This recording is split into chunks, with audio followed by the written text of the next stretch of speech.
this is a piece where Reb Yaakov just, you see Reb Yaakov in a talking stage. There's a short piece that Reb Yaakov wrote on this, but I didn't take that piece. I took the longer piece. I hope we can finish it today. If we don't finish today, we'll finish it next week. Because the class is at 8:30, so it's easy for me to start at 1:30. It's not a problem. So so if we don't finish it, we'll do, but I have already some other classes already. I mean, ideas for other classes from Nach. So as I need, I'll send you the sources, and then we'll have the class. There shouldn't be a problem for the next 4 weeks, I don't think. Um, in any event, this is a piece that you'll see Reb Yaakov begins to talk about the subject of Eliyahu being alive.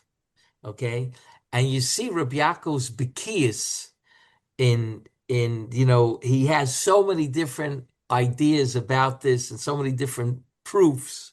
So it's just interesting to see. But at the end of the day, after he talks for a long time, he tells you why he needs Eliyahu alive. Okay? Because normally we say Eliyahu didn't die, but nobody starts talking about, okay, why didn't he die? I mean, everybody else does. Like, so why did Eliyahu die? So Reb Yaakov has like a very short idea on it, which he spoke about many times, and many times he really took off on the idea. But maybe we'll talk a little bit about it when we get to it. But he doesn't get this idea till halfway through. So he starts off like this in Sefer Malachim, right, chapter Beis, right? It talks about that's where Eliyahu begins to take leave from the world. Vayhi ba'alos Hashem es Eliyahu b'sara shamayim. Okay, and that's sort of the introduction to the text. Vayhi ba'alos Hashem Eliyahu b'sara shamayim. Vayelch Eliyahu v'Alisha min hagilgol. In other words, it tells you, it has like this introduction. Eliyahu is going to be going up to heaven, and then it tells you the story, how it happened. It's what we call the classic Klalu Prat, right? Which we find in, that the Tanach does that. So he says like this, Kosav Haradak, V'sham nisrafru begadav, and his clothing became burnt, Zulasi Aderis, except for his cape, because the cape fell off, and Elisha took the cape and he did some really interesting things with it, right?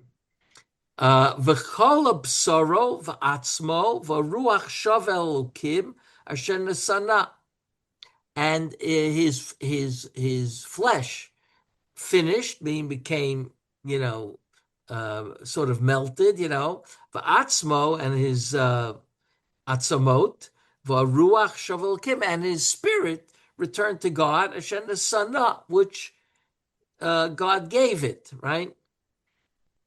V'das hamonenu, but then the Radak says, after he gives you the Pashup Shah, das hamonenu, the hamonam, v'gam chachamenu, ki yichniso hakel, b'gan Eden im gufo, kamo shaya adam arishan kodem shachata. Normally, the neshama goes to Gan Eden, not the guf. The guf remains in the kever, right? Here, he says that hamonenu, chachamenu, hold that tichnisu akel, but again, es gufo, kamosha ayal marishan kodem shachot. What, right? We have already a what do you call it? A prerequisite, not a prerequisite, but like we have a case. Well, what? A precedent. Precedent. That's what I'm looking for. Right. The precedent for it. Right. Shad Marishan, we don't know exactly what this means, but it says clearly in the text that Marishan was in Gan Eden. V'chein hichnis Chanoch sham. The Radak says Chanoch was also put there according to Chazal, the Drash. And here there's a Drash. Reb Yaakov Kamenetsky gives some sources over here. I have a feeling Reb Yaakov didn't give any sources. The Radak didn't give any sources. He just says Uvidrash. So Reb Yosef went looking for it. But I remember Masechta Derech Eretz, it's already this drash. I didn't look it up now, but I remember in Masechet Derech Eretz it exists. Ki yud heim shenichus l'chaim l'gan Eden. There were 10. Ad kan l'shono. Okay? Gam HaRalbag, and there it lists off, by the way, the 10 that went into Gan Eden, Chayim. And if I remember, the last one is Reb Yeshua ben Levi, and Amora went into Gan Eden. So it's pretty way out. Okay? In other words, you didn't have to be from the Tanach in order to go into Gan Eden Chayim. Gam HaRalbag mitchabet b'she'ela zu. The Ralbag struggles with this question. In other words, did Eliyahu go in alive or just an neshama went into Gan Eden? And he brings the Ralbag is, by the way, Yudua, that number one, he holds that Eliyahu's Pinchas, which is a machlokes, but two, that Eliyahu remained alive. In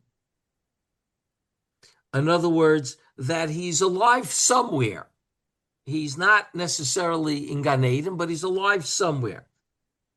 Ayin kan bidvarav lukamon yud beis yud ches betoalios haralbag toelas hey ulel malachim aleph yud zayin aleph shehevi raya mi malachi. He brings a raya from Malachi. Hinei anochi sholech lachem et Eliyah hanavi. Right? Imhei Yediyah. The Ralbag says, I'm going to send you Eliyahu HaNavi, the Navi, meaning the famous Navi, Eliyahu. It's not a different Eliyahu. It's Eliyahu, not Eliyahu Navi, but Eliyahu HaNavi, the famous Eliyahu. V'savur sh'Eliyahu chai begufa mamish.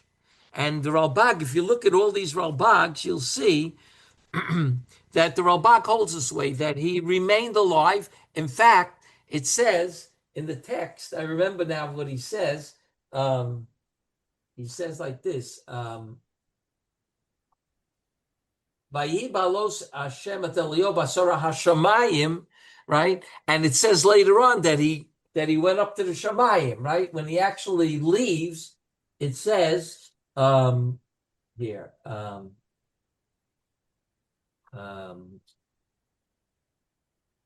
One second. Vayafridu ben shneim vayala liyo basara hashamayim. So the Ralbag says it doesn't really mean he went into the sky, because a lot of times the word sky is used in a what's the way, as an expression, figurative, right?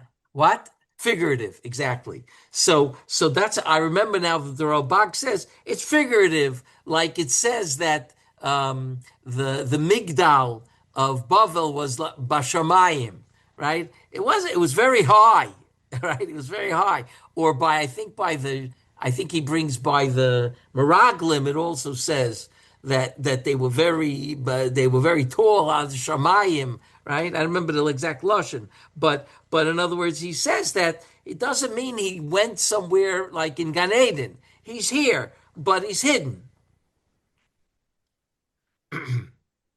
Gama Ramban, v'sav shaliyo chai begufay mamish. Gama Ramban mevi et hapasik b'malachi l'raya shalom eis. Okay, the Ramban ulam sava shegufay nizdakech kimo shel adam arish l'fnei achet. That he was like in Gan Eden here on earth, right? The Ramban says, "Kamo shehisker Radak," like the Radak says, according to the Chachamim and the Hamonam. V'zel l'shon b'shar hagamul, hine Eliyahu yochiach shelo hushlach haguf mimenu v'lo nifrad min hanefesh v'hiskayim me'oz v'arolam.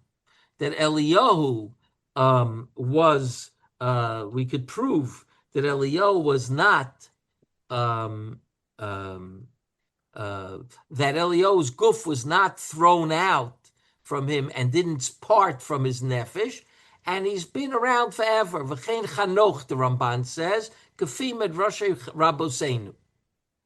Okay, that's what the Ramban says. Not the Ramban in Chumash. He brings the Ramban here in Shar HaGamul, in Torah Sa'adam. which we have that sefer of the Ramban. Okay, now he goes, V'cheino amru, yadati ki kol asher yaseh Elokim, ho Elokim, hu yiyeh la'olam. I knew that whatever God makes will be here forever, right? Um, in other words, anything God makes should have been in the world forever. Amar Rebbe Simon, Roi hoya adam sheyichya v'yiskayim la'olam. Since God made man, it was fitting for him to live forever, because what God creates stays forever. Minadin psuka.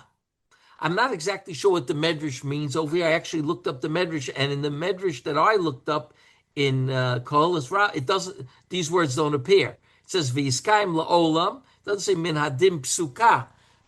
It sounds like it's halacha psuka that it should be forever. Okay, umipnei ma niknesa alav misa. So why did he get the knas, right? The fine of death. You got to find elavel kimasa sheyiru milafanav, because the last part of that pasuk is velokim asa sheyiru mipanav milafanav. God wanted you to fear him, so Adam had to die. And then later on in the chapter, it says masha hayak farhu. Im yomru lecha adam efshe shel mole lochota adam harishon hayuchai v'kayim laolam. If someone will say to you, you think it's possible that if Adam wouldn't have sinned, if Adam wouldn't have sinned, he would live forever? If a person raises that question, how could someone live forever? Emelo, hare Elio, shalochata, hare uchai v'kayam, laolam. Elio, behold, Elio never sinned, right? And it says over here, actually, he never sinned. It's interesting because we don't really know that from anywhere else. We only know that Elio didn't sin from this medrash, right? How do we hold that he doesn't sin when Hashem tells him specifically that he's going to bring another Navi because he wasn't enough of a defender of Klal Yisrael? So according to that medrash, you're asking a good question. Like I'm saying, from the Navi, it seems like God was not happy with Elio, right?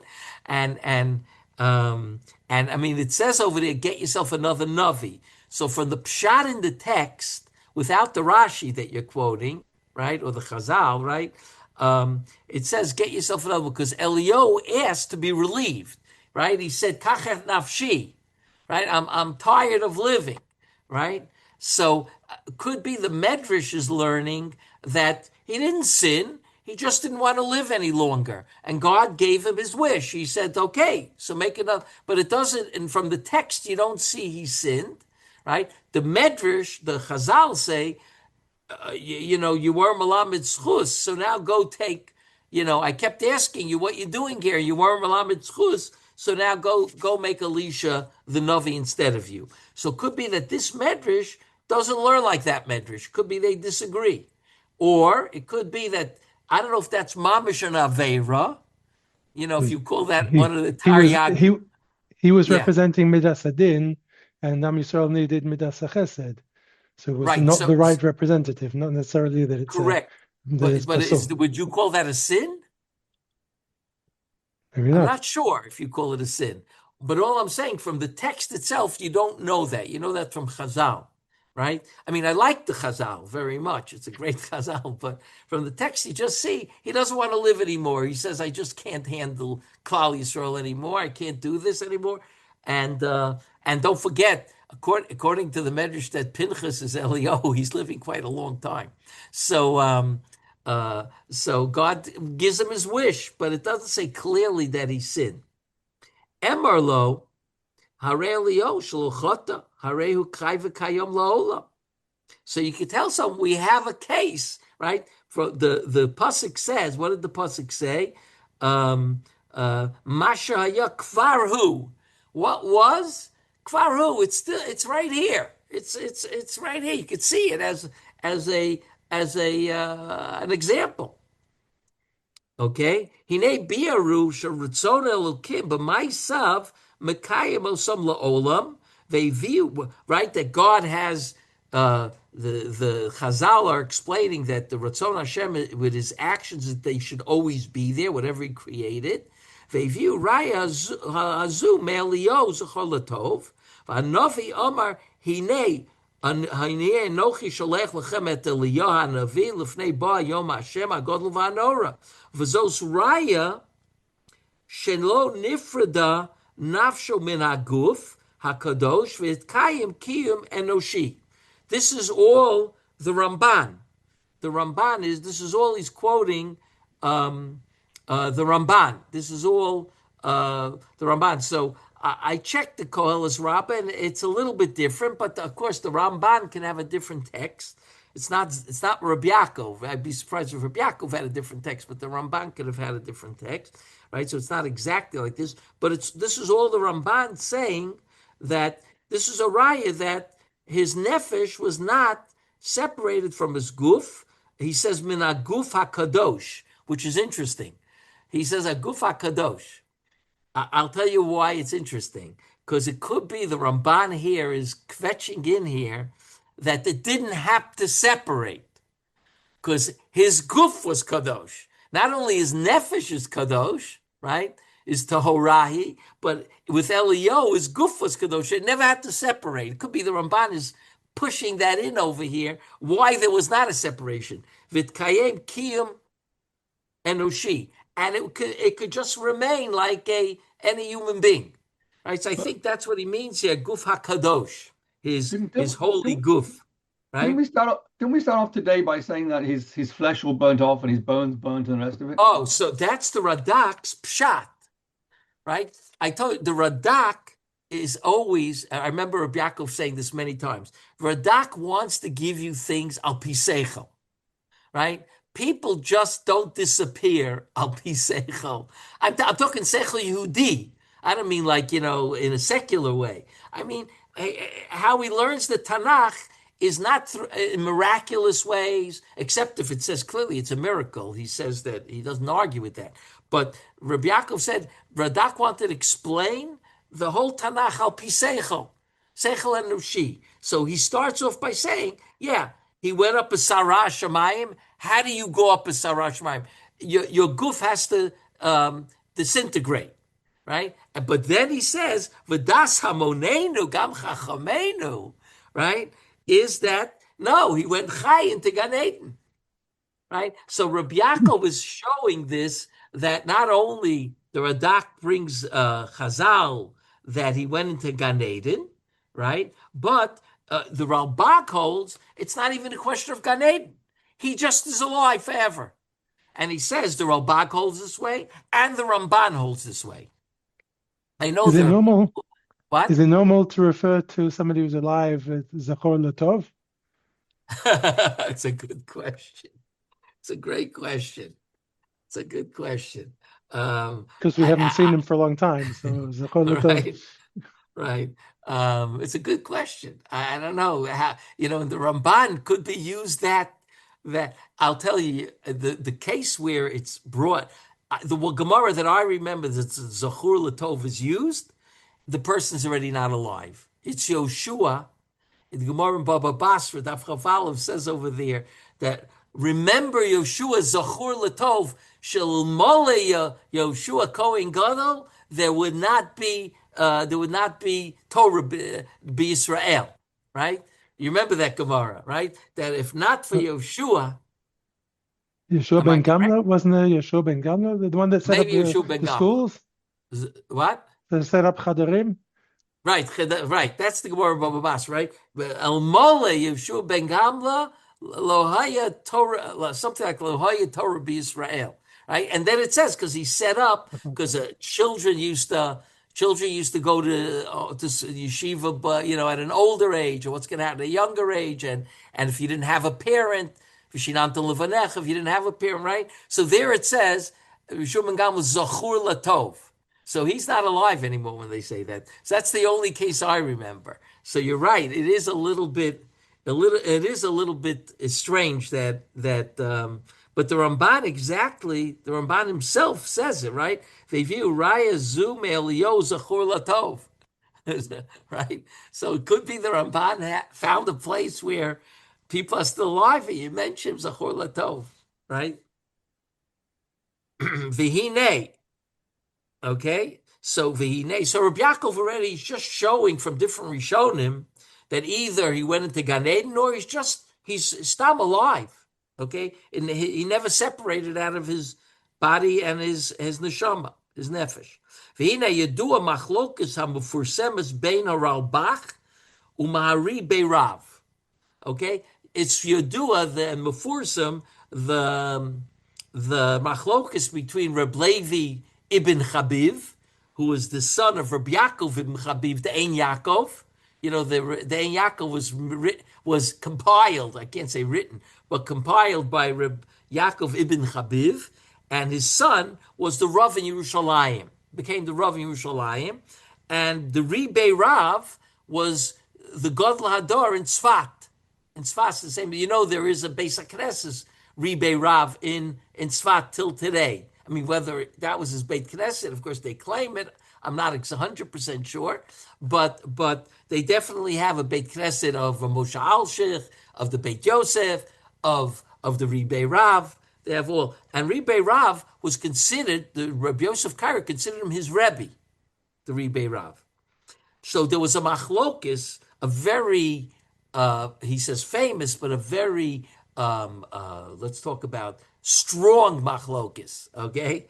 She nazba al chidush harambam b'pirush hamashtaya Sanhedrin Perak Aleph Mishnah Gimel. That, you know, that surrounded what the Ramban, the Rambam, excuse me, not what the Ramban, but the Rambam in Pirush HaMashnayos wrote, V'zel Lashono.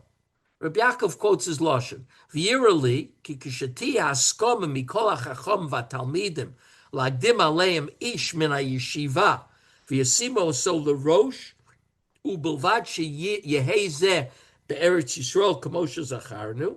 It seems to me when there'll be a haskama of all the chachamim and talmidim to make a lagdim aleim ish min ha'yeshiva, to make him put forward a person from the yeshiva. This is the Rambam talking about other doros, v'yasimo so l'rosh, u'bilvad sheyeh zeh be'eretz Yisrael, which this was, right? Hinei ha'ishahu titkayem lo ha'yeshiva v'yesomach v'yismach hu achar kein misha yirtza. He will then become a samuch, right? Which will be a samuch like getting smicha from Moshe Rabbeinu, and he will give others. And as you know, this machlokes between Rebbe Rav and the Ralbach, Reb Levi ibn Chabiv, was whether you could recreate a Sanhedrin of somchim, right, or not, right? Reb Shlomo Volba has actually a little piece on this in his Ben Sheshes La'aser. Not going to now, but if you get a chance, on the topic of Lev, he talks about the Sanhedrin, why they wanted to put back the Sanhedrin. And he says it's because, I think he says because they wanted to put the people back on a higher madrega. And if you have a Sanhedrin, the madrega of Klal Yisrael goes up. And he tries to prove it. She'im lo tomar came, because if you don't say this, the Rambam is still talking. Rambam Pirush HaMishnah. If shetimtza bezdin hagodol la'olam, lefishan itztarach sheyeh kol echad mehem somach al kol panim. If you don't say what I'm saying, you'll never find smicha, because how are you going to ever find somebody who got smicha from Moshe Rabbeinu, and we know the shalshelas hakabbalah. V'hakodesh baruch hu ya'ad sheyeshuvu k'mo shenemar v'shiva shoftayich k'rishon v'yatzach k'vatchila acharei chen yikora loch ira tzedek. So God says, "Vashiva shoftayich ashiva shoftayich k'rishona." So you see, there's going to be a Sanhedrin. The Rambam says, "V'zeh yiyeh below safik kisheyochon habori yisparach libos b'nei adam v'tar b'schusam v'chukasam l'shem yisparach l'torah v'tigdal chochmasam l'fnei ba Mashiach." And this, without any doubt, will be when God gets the hearts of the people, and they have a tremendous chuyot and their chukas laHashem, and this is, I think, Reb Shlomo Wolbe quotes this part, v'la Torah v'tigdal chachmasam lifnei ba Mashiach, before Mashiach comes. I mean, there'll be a Sanhedrin before Mashiach comes. Kamoshi itbaer v'zah psukim harbei b'mikra. Ad kan l'shona. V'chein chazer al zeh b'ilchas Sanhedrin. I never saw the Rambam in Pirush HaMishnah, but I remember the Rambam from Hilchas Sanhedrin. Perek Dal Halacha Yud Aleph Ayin Sham. The Rambam says similar. He says it in a much shorter and easier understandable fashion, but he does say it. Okay, V'Ratvasham Kosav. Okay, now the Ratvaz, you have to know, Reb David ben Zimra was on Reb Levi ben Ibn Chaviv's side. He was against the Sanhedrin. He writes it there. He says, as you know, there was a big machlokis in my time. I wasn't in Eretz Yisrael. I was in Mitzrayim. But I wrote letters that they should not be mechadish the Sanhedrin, right? Like Reb Levi ben Chaviv. Now, he wrote a whole long tshuva, Reb Levi ben Chaviv, against this. Okay? I do have to tell you that the modern professors want to claim, I don't believe it, but they want to claim that Reb Levi ben Chaviv was nifga, and therefore he was against it because he wasn't being included in the Sanhedrin. I don't remember much about it. I do remember that there were moderns that wrote articles like this, but I think that if you look at the Ratvaz and you look at his tshuva, which is a long tshuva, you see he has very good questions. So he says like this, the Ratvaz, at the end of this piece that he writes about the machlokes hasmicha, umi tein veidash sheharei Eliyahu bo lifnei HaMashiach kimavur b'ksuvim. Who can give that I will know? Who can make this happen? That because Eliyahu is going to come before Mashiach kimavur b'ksuvim. U'v'divrei Chazal v'areu samach v'yismach achem lifnei bo HaMashiach. Eliyahu, we found somebody. We have somebody that got smicha. Ish mi'piesh ad Moshe Rabbeinu. So he says, and he's going to come before Mashiach. Ayin sham masha'arech, right? And he tries to prove it. Okay? By the way, there seems to be the Rambam himself. At the end of Hilchos Melachim, the Rambam writes a beferish. Yesh chachamim she'omrim that Eliyahu comes before Mashiach. Okay? V'chein kosav b'shailas etshuvas me'haralbach.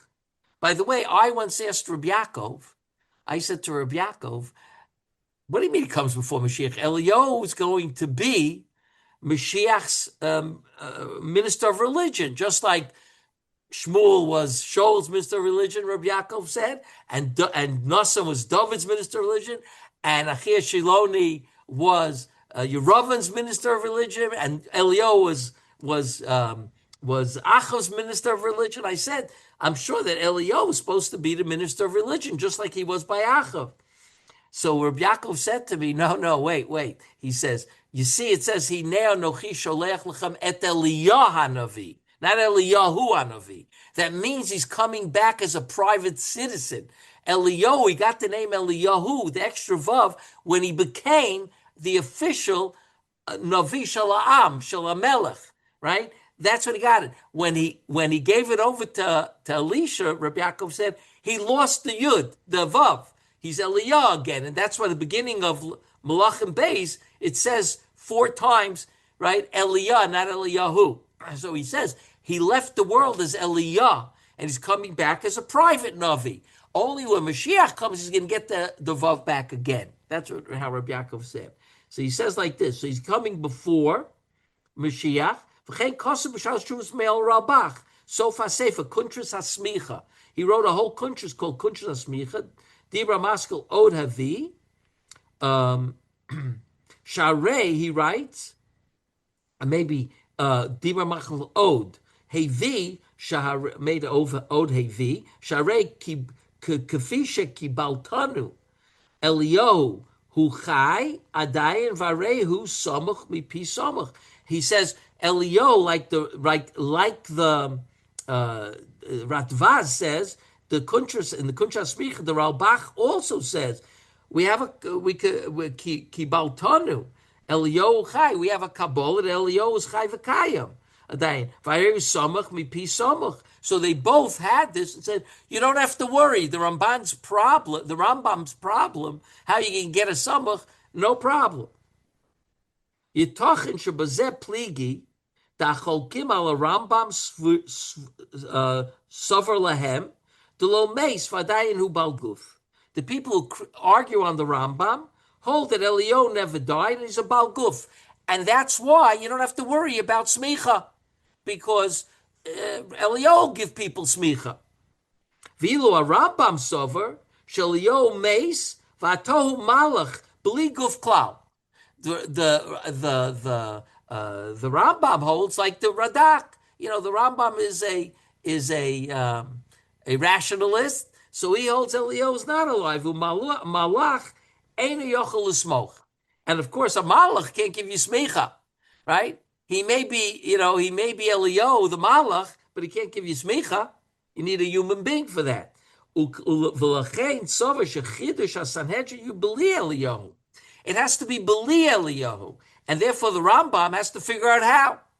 So that's what he wants to make a machlokis, the Rambam, and the other shitas is the machlokis is whether Eliyahu is still alive as a human being, or he's just alive as a malach. He's just like a neshama that's alive, right? So everybody who's against smicha holds no, you have Eliyahu because he's still a human being. And Reb Yaakov says, but the Rambam holds he's not. He holds like the Radak, and therefore you have to come up with a different way to bring back the Sanhedrin. That's what Reb Yaakov is saying over here. But this is not why Reb Yaakov said this whole Dvar Torah. He's just putting it in as it could be that's the machlokas to have about Eliyahu, whether he's alive as a human being still or not. By the way, the Trumas Hadeshin has a shaila whether Eliyahu's wife's allowed to get married. So, I mean, people, I think it was Reb Yaakov that said, he doesn't really mean it lamaisa. He means like theoretically, if he had a wife and she was still alive, would she allow to get married, or she's like an aguna, because that's what the Turas Hadeshin says. She's an aguna because he's still alive, but he's not around.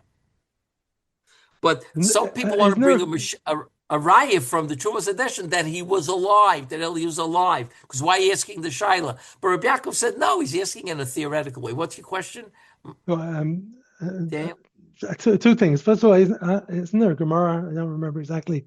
That there's a story of an Amora Eliyahu coming to an Amora in a basic Pharos and telling him he's a Kohen. Where is it in Bava Kama? I don't remember. But so I mean, you could say either way, either that because he's not a human, so it doesn't really apply. He's not chayiv mitzvos, or maybe it's a raya that there was an issue in the. But over there, the Gemara says that he asks him, "What are you doing basic first? You're a Kohen." Right. So Eliyahu says to him, "You don't know halacha. It's a non-Jewish cemetery, right? And a non-Jewish cemetery is not matama. So it's mashma is chayiv mitzvos. So it's mashma is chayiv mitzvos, right? That he would be chayiv mitzvos 100%. So it looks like from over there that he's still alive, right? I just didn't understand the whole problem, like why we're so worried about how Kadosh Baruch Hu is going to figure out to give us a musmach. He figured it out the first time. Kadosh Baruch Hu can't figure it out again. I agree with you, Daniel. I agree with you.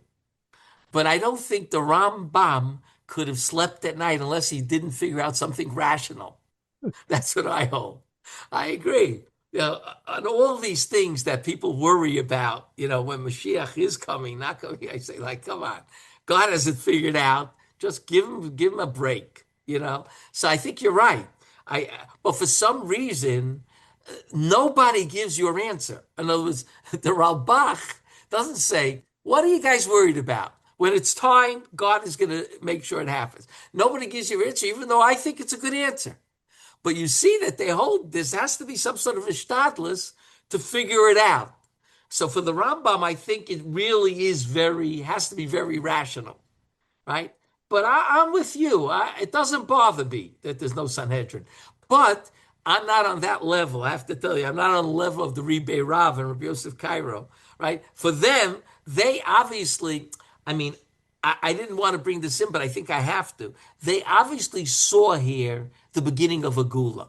There's no question that the Chachmei Tzfas saw a beginning of a gula. Now, I'm sure that um, uh, there are professors and intellectuals, academics, I should say, that probably have written about Tzfat being like the beginning, and that's why he wrote, Rav Shlomo Alkabetz added to the davening, the Hagdama to Shabbos, so to speak, right? It's Hagdama to the Mazman HaMashiach, Dama to Shabbos, right? In other words, all these things, it sounds to me like, and therefore, since they held that way, they felt that we have to start doing something about it. If it's Zman HaMashiach, we have to start doing. Now, I want to tell you that you find this in the world of the Dati Lumi world today. It's not, they build this menorah, and you go to the old city and they started building all the parts of the Beis HaMikdash, right? And the Haredi world, none of them are bothered by that. All the Haredi world is doing is learning Kachim. That's all. You go to Brisk, they learn Kachim. They haven't built anything on the fact that they. So this is to me always been that the Dati Lumi world always is the Haredi world is always Shomrani, and Dati Lumi is progressive. I'll give you an example. There are people who daven in my shul, right here. They wear like really tiny kippot. I call them soda bottle caps, right? Kippot. But the tzitzis that they wear is with the tchelis, right? I wouldn't think that that's the first chumrah or hidur you have to do, in your life. But I have a strong feeling that these people, no matter how frum or modern they are, right? For them, I think, Eretz Yisrael is the begin, Hatchalta de Gula, and we have to work on it. And I think could be the Chachmei Tzfat held that way too.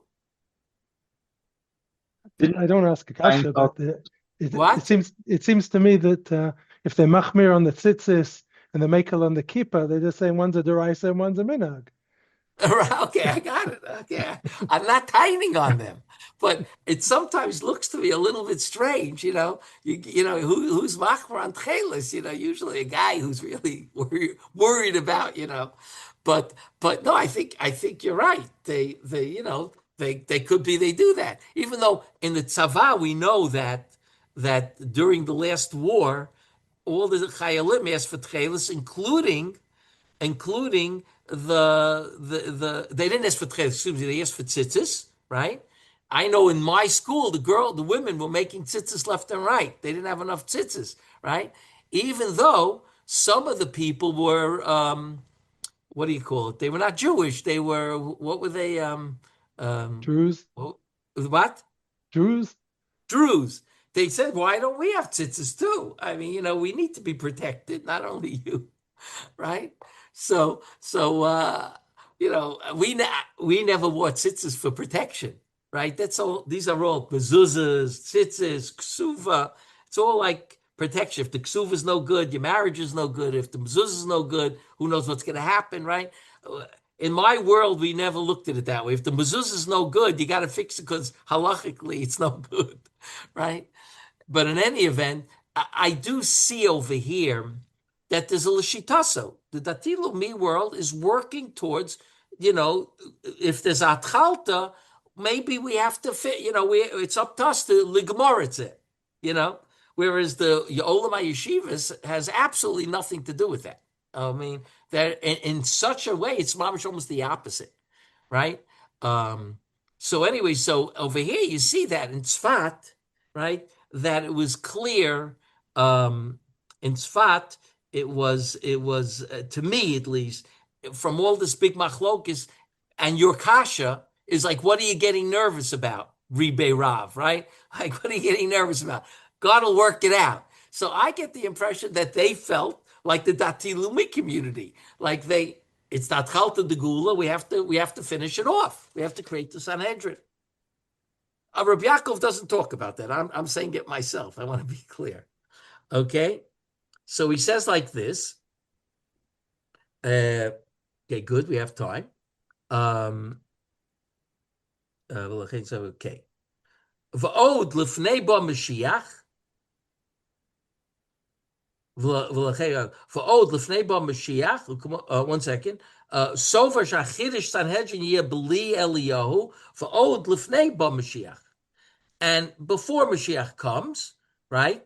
In other words, the Chiddush Sanhedrin will be before Eliyahu, because Eliyahu can't do anything, because he's not a human being. Oh, the Rambam holds Lifnei Ba Mashiach, Mofsher Mefurish Be'erevin. By the way,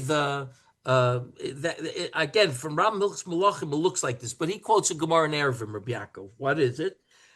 I don't know if you guys ever saw this Gemara. The Daf Yomi people saw it. This is a way out Gemara. Okay? I mean, it's a halachic Gemara. The Gemara starts off by talking about Tchumim,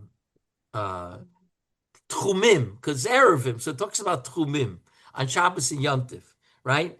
And it talks about if you're 10 tfachim off the ground, you're not shaykh to the Tchum. You can get away with the Tchum if you're not shaykh. I'll just give you an example. I once asked Reb Zalman Nechemia the following question. I have a student, okay, who bought a ticket to she bought a ticket to Eretz Yisrael and back. When she bought it, she wasn't from. So when did she do the ticket? For the second day of Yom Tov, the last day of Sukkot, right? The last day, which is not in Eretz Yisrael, but she was going back to Chutz La'aretz, living in Chutz La'aretz. So you're not allowed to go, and she's going to lose the ticket. So Reb Zalman Nechemia said to me, when is the plane taking off? So I said, the plane is taking off after Yom Tov, but she's got to get there on time in order to put in her suitcases and everything.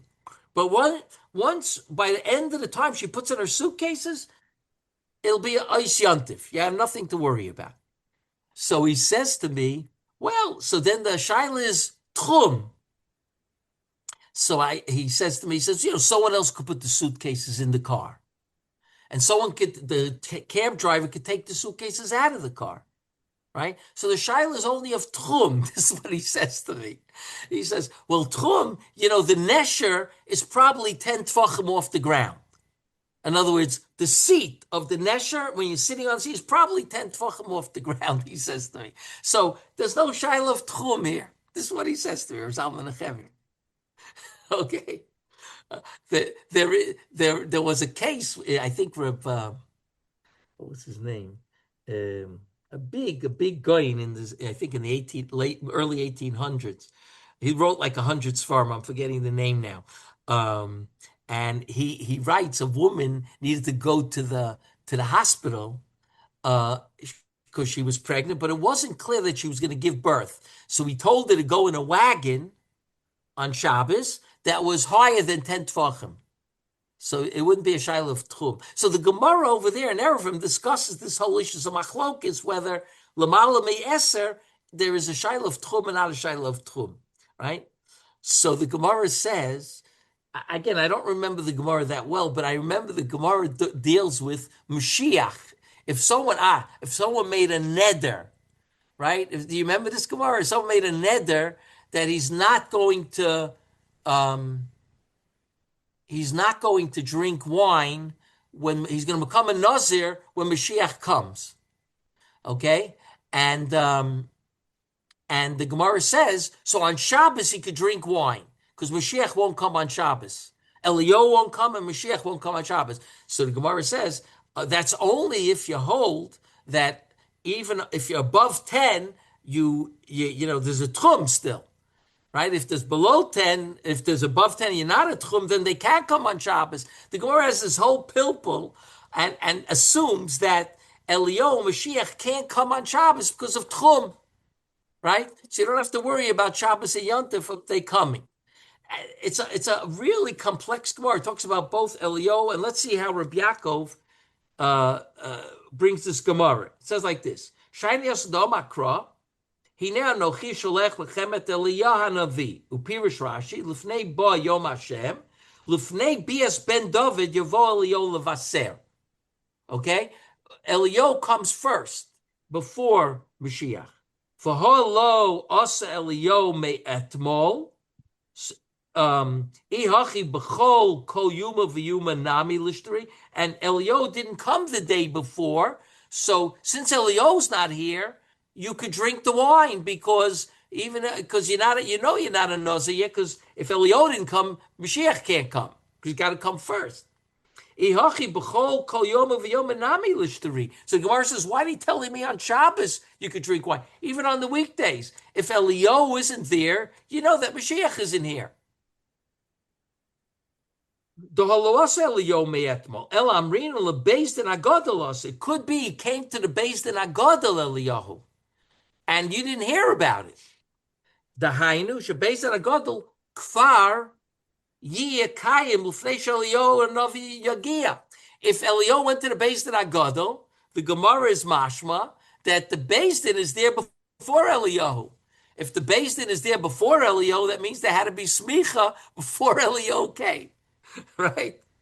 So that's what Reb Yaakov is saying over here, is that from here you see clearly, like the Rambam, that you have to figure out a different way than Eliyahu from that Gemara. But if you ever get a chance to learn through that Gemara, it's such an interesting Gemara. Umashe hiskir Radak, shedas chachamenu she'Eliyahu lo meis, that our Chachamenu say Elil, but the Radak doesn't say who our Chachamenu are. So Reb Yaakov feels he needs to bring a makar to the Radak. Yehum b'Gemara Baba Basuk Taf Kufchaf Aleph Amid Beis Tan Rabbanan Shiva Kiplu et Kol Olam Kulo. There were 7 that unfolded the whole world. It's like an expression that these 7 were connected like in folds, right? Mishuselach ra Adam, Shem ra Misushelach, Yaakov ra et Shem, Amram ra et Yaakov, Achia Shiloni ra et Amram, Eliyahu ra et Achia Shiloni, v'adayin Kayim. Eliyahu saw Achia Shiloni, and it says there v'adayin Kayim, and he's still alive. Okay, so I'm not going into here how the Rashbam works out how each one of these saw the other one, but he's saying that we have a shalshelis, right, that connects completely to Adam Rishon, right? That Eliyahu, that in other words, each one is aid mi pied, right? That one came from the other, and Eliyahu is still alive. It says, meaning that so if he's still alive, so when we see Eliyahu, so that'll the lineage, the line of the Shalshelis will still be here. Ubetois v'sham, hai tanasov Eliyahu lo havi pinchas. Di havi pinchas, bebotzer mishiva havi matzi lashkuche di yair ra'at Yaakov v'ra'at Pinchas. He says, if Eliyahu is Pinchas, you don't need 7. Right? You save a lot of people, right? So he says, because he says Yoer ben Menashe saw Yaakov. Now the Rashbam already says that we don't have a proof from the text like that. Ra Pinchas, of course, Ra, but we don't know about Yaakov. But he says we have a Kabbalah on that. Okay, so Reb Yaakov just wanted to show with all these places one thing. That's all he wanted to show. Was that there are Shitas that hold and the Gemaras that hold. Eliyahu is still alive and he's not a Malach. He's alive and well. Okay? Maybe the Rambam doesn't hold that way, but you see that from Gemaras and from Rishonim. Okay? So now Reb Yaakov comes along and wants to know why is it so important that Eliyahu stayed alive. Okay? Normally we learn he had a tremendous chus, 10 went in Chayla Gan Eden, he had a tremendous chus. Rabbi Yaakov doesn't say that. Venira, Sha'inyin Shaliyahu Pinchas, right? The idea that Eliyahu is Pinchas, right? V'hu yamshich lachyos ad geula atida, and he'll live until the final redemption. Hu shetamid yisher echad shahaya b'matan Torah l'orech kol hadoros. This is Reb Yaakov's idea, that there has to be someone that remained from Matan Torah l'kol hadoros. Now, even if you hold Eliyahu is not Pinchas, right, you still can hold this way, that Eliyahu, if he's Pinchas, of course, then he saw Matan Torah, right? If he didn't, so the Gemara is saying that Eliyahu has a shalshelis HaKabbalah to Matan Torah. Okay, so Reb Yaakov says if it's Pinchas, he's mamish at Matan Torah. So he says that the reason why they want to make Pinchas Eliyahu, right, which nobody says why. The Ralbag says Eliyahu's Pinchas, and others say Eliyahu's Pinchas, and there's Gemaras like that. There's, Chazal like that Eliyahu's Pinchas, even though the Gemara in Bava Metzia over there, in Baba Basra clearly holds, Gemara in Baba Basra doesn't hold that Eliyahu is Pinchas, that the Tosfos and the Rashbam say, right? So Reb Yaakov says, okay, there are people that don't hold that way, but the Ralbag held that way, and other people hold that way. And he says, why? Why does Eliyahu have to be alive? And Reb Yaakov says this is so, that they should tamid yisher achad shayu b'matan Torah l'orech kol hadoros. For all the doors, there has to be someone who's alive in Matan Torah. The only problem here is, but why? Okay, there has to be some, but why does there have to be someone alive for Matan Torah? It's not enough to have Emunah. We all have Emunah. Somebody wrote the book. Reb Leib wrote the book, Permission to Believe. Right? We could. I can't prove beyond a shadow of a doubt, but the Kuzari says there were millions of people who saw it. Right? So Reb Yaakov says, but there has to be somebody who was around at Matan Torah. And he doesn't say exactly why, okay? But Reb Yaakov is going to continue on here, and I think from what continues on, we're going to be able to deduce something, okay? So you know what? I think what we'll do is we'll pick this up next week. Right? Because there's a whole other page over here that Reb Yaakov begins to discuss Rebbe Lomes. Rabbi Yehuda Nasi, the Gemara in Ksufa says he didn't die. And now Rabbi Yaakov goes on to discuss that Gemara and why Rabbi Yehuda Nasi doesn't die either. Okay? By the way, one can ask if Eliyahu's Pinchas, that's on a Matan Torah, so why did Moshe die? Right? But we're going to ask that question when Rabbi Yaakov discusses Rabbi Yehuda Nasi, why he didn't die. That question is going to become a question. Okay, right now you could say, okay, Moshe died, but Reb Yaakov is going to go on to talk about why Rabbi Yehuda Nasi, the author of the Mishnah, the one who brought together Torah Shemal Peh, didn't die. So then we're going to be able to ask, why did Moshe Rabbeinu, the one who brought together Torah Shebachsav, why did he die? Okay, but that will take up Ezrat Hashem next week. Did it make Rivera? It made me riba. What? Moshe Rabbeinu did a big Avera, it made me riba. Oh, so you mean you need someone to stay alive who didn't do an Avera? Mm-hmm. I like your shot.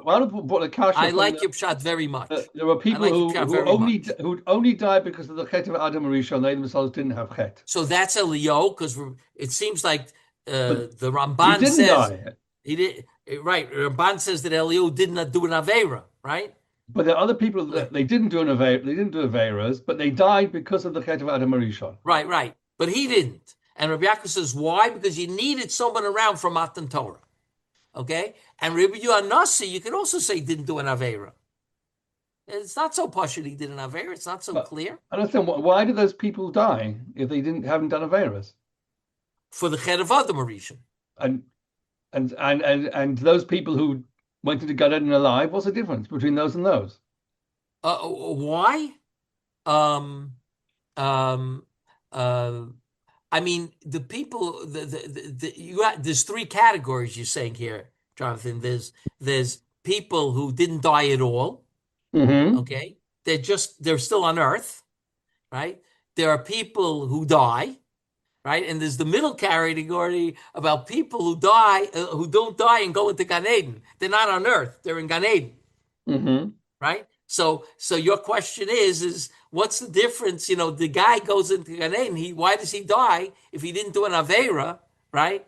Why doesn't he die? Why does he die for the Chet of Adam Rishon, right? If he didn't do an Avera, right? How's that different than what? Than the guy who did Averas and died? Look, why is it different from the guys who didn't do an Averas and went into God Eden alive? When what? The guys who there were two groups who didn't do Averas. Right. Okay, one group died to get into Gan Eden, and the other group didn't die and went into Gan Eden. Right. What's So the difference between them? One second. Two groups that didn't sin. One died and went into Gan Eden. Mm-hmm. Those are what, the 7 that didn't do a chet and died for a chet of Adam Rishon? Correct. Right? And then there's the people that went into Gan Eden Chai, that Reb Correct. Yaakov mentioned that medrash. That's Correct. so that's a good question. I have to think about that one. I like it. So give me a week. Okay. Okay? Thank Have you. a safe Okay, trip, guys. for sure. Be well. I hope to talk to you next Monday from New York. I'll still be in 1 second. No, I'll be in Toronto already. Excellent. Thank you very much. Okay, Safe yeah, trip. be well. We'll be in touch. Take care. Thank you. Bye.